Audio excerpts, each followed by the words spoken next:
Good evening, friends. Welcome to Civil Service Express. So I made introductory video yesterday. We are starting this channel, and you will gain as much knowledge as you can from this channel. And it's a sure short solution for cracking UPSC. And if you will stick to my approach, then I guarantee you will be successful. So मैंने बोला था उस video में कि 1 दिसंबर से I will be starting June 2022 MCQs. Okay, not MCQs also, and current affairs, and that will be extensive material of current affairs. So like finding of many this terms and news in between news also. ठीक है, so that is in depth analysis. So today is what topic I have brought is Lima Declaration. तो कई लोगों को पता होगा, शायद कई लोगों को नहीं पता होगा लीमा डिक्लेरेशन क्या है. बता देते हैं. लीमा डिक्लेरेशन जो है उसका एक एम है to achieve inclusive and sustainable industrial growth. So inclusive and sustainable, they both are the keywords which you have to remember if you are writing mains or essay. ठीक है, and they carry too much weightage. These are the words which we have to put in the answers, mains answer writing answers. And then Lima Declaration was adopted by UNIDO. Now what is UNIDO? United Nations International Development Organization. So इसके भी 170 members and India is one of the founding member. ठीक है, ये याद रखना. ठीक है, तो ये लीमा डिक्लेरेशन 2013 में अडॉप्ट हुई थी बाय यूनिडो.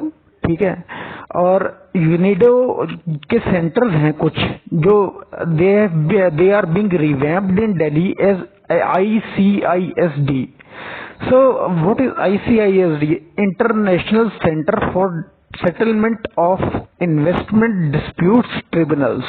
मतलब अगर इस दो कंपनीज के बीच में, ठीक है, दो उसके के इन्वेस्टर्स के बीच में, इन्वेस्टर्स या फिर इन्वेस्टमेंट कंपनीज के बीच में, ठीक है, कोई प्रॉब्लम हो जाती है या फिर गवर्नमेंट और गवर्नमेंट और इसके बीच में कोई प्रॉब्लम हो जाती है, ICISD के बीच में कोई प्रॉब्लम आ जाती है, तो they have separate tribunals that are called International Center for Settlement of Disputes Tribunals.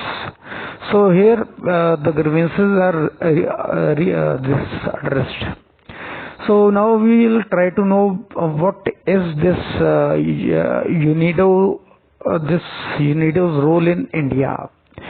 What initiatives it has taken in India. So there are two major basic initiatives which have been taken by this UNIDO in India. First one is NICE, National Institute for Solar Thermal Energy. It has endeavored to initiate skill development program for different level of beneficiaries in the solar thermal energy sector, and it comes under Ministry of New and Renewable Energy. So दोस्तों, जैसे जैसे we are proceeding towards this climate change and warming of temperatures, glacial melts, ठीक है, and also this cooking this on this using of coal in this all, and cooking of this firewood, that is also a cause of air pollution. So Ministry of Renewable Energy will be they have set some target to provide this percent of renewable energy, this gigawatt of renewable energy till 2000 whatever they have set the target. You have to read it, you have to find it. I'll not provide you every information, but you have to need it. मैं कोशिश करूंगा अपने अगली वाली slides में आने के लिए, अगली क्लास में, अगले लेक्चर में कि मैं सारा कुछ एक्सप्लेन कर पाऊं. ठीक है, लेकिन आज की जो PPT बनी है ना, that is not so extensive कि कि मैं तुम्हें सब कुछ बता सकूं, ठीक है। तो नाइस के बारे में जान लिया आपने, ठीक है। तो एक तो था कि यूनाइडो का इंडिया के साथ association in nice, national institute for solar thermal energy. So next is this what is, another initiative that is undertaken by this UNIDO is MNREGEF. Okay, so MNRE means Ministry of New and Renewable Energy, and what is GEF? Global Environment Facility. So let us know about what is Global Environment Facility. So Global Environment Facility is basically an independent operating financial organization, and it is a multilateral financial mechanism that provides grants to developing countries for projects that benefit global environment and promote sustainable livelihoods in local communities.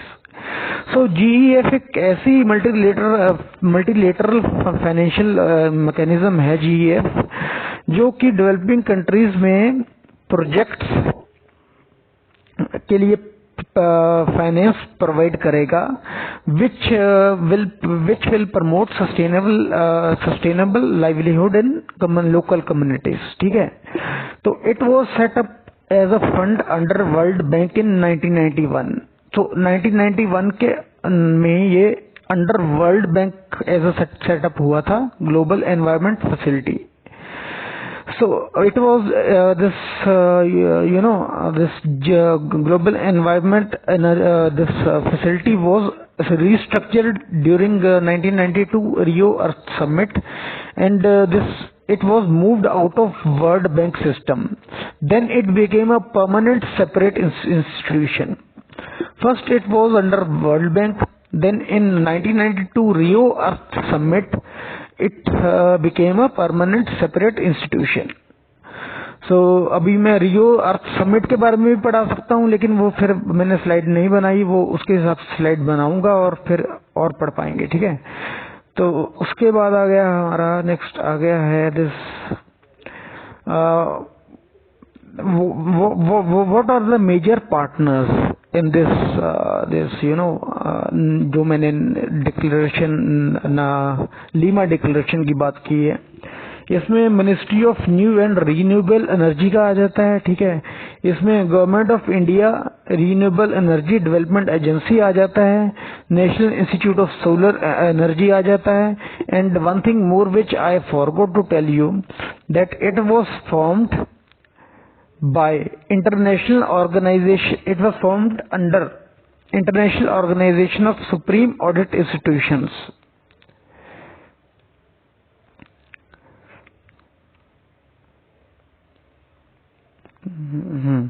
So International Organization of Supreme Audit Institutions, INTOSAI. So you should आपको याद रखना पड़ेगा ये सब, ठीक है। ये मैंने स्लाइड में नहीं बनाया तो इसलिए प्रॉब्लम हो रही है थोड़ा जानने में। तो नेक्स्ट लेक्चर में I will put up all everything extensively, ताकि हमारे एक ही दिस लीमा डिक्लेरेशन से जैसे हमारे काफी टॉपिक्स कवर हो रहे हैं, लीमा डिक्लेरेशन से हमें पता चल रहा है what is UNIDO, what is its function, what is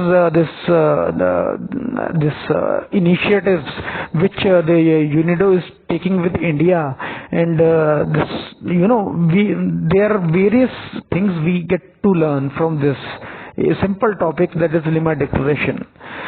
So INTOSAI, I was talking about International Organization of Supreme Audit Institutions. It is headquartered in Vienna, Austria, or India is the founding member of this INTOSAI, ठीक है। And INTOSAI में जो India का representative है that is CAG, controller and auditor general. So CAG के बारे में भी मैं अगर अभी पढ़ाने लग जाऊं कि कैग के मतलब पॉलिटी में किस आर्टिकल के अंडर आते हैं ये सारा कुछ, तो वो एक्सटेंसिव रिसर्च होगी विच आई विल ट्राई कि मैं अगले आते हुए मतलब जो अपकमिंग लेक्चर्स हैं उनमें ये सब डाल सकूं, ठीक है। ठीक है।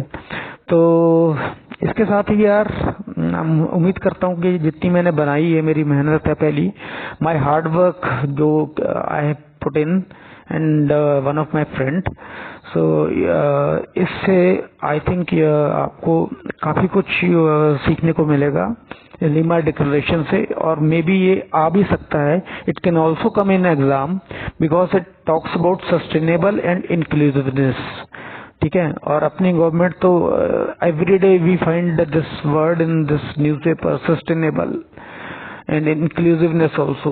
So inclusiveness, this sustainability, these are the need of an hour, है ना। So वो फिर हम करेंगे अगले लेक्चर में, एक्सटेंसिवली पूरा डिस्कस करेंगे। इसमें से 5 क्वेश्चन बन गए, ठीक है। आपको ये खुद देखना पड़ेगा। एक क्या बन गया कि national Institute of Solar energy क्या है, NISE क्या है, ठीक है, और ये कब बनी थी, और ये दिस कैसी बॉडी है, ठीक है, और ये एडमिनिस्ट्रेशन कौन सी मिनिस्ट्री करती है, जैसे इसको करती है ministry of New and renewable energy, ठीक है। तो ये थे यूनेडो और इंडिया के जो इनिशिएटिव्स 2 जो उन्होंने लिए हैं, ठीक है। उम्मीद करता हूँ कि आज की वीडियो ठीक रही होगी और आने वाली वीडियो और बेहतर होती रहेंगी। I will improvise my everything in this, even my slides and my language. I'll be try to keep it in bilingual also, and with this English, those who don't have good touch on Hindi, so I have to put lot of effort, and I just want your support, and I'm very passionate doctor, and I am also very passionate for civil services. So यार civil service clear करनी है ना, तो जज्बा होना चाहिए, पता है यार, ठीक है। अगर पैशन नहीं है ना आप में सिविल सर्विस क्लियर करने का, ठीक है, तो यार जितनी मर्जी कोशिश कर लो, रट्टे लगाने से कुछ नहीं होगा, ठीक है। हर चीज जाननी पड़ेगी यार, हर चीज के बारे में थोड़ा थोड़ा जानना पड़ेगा।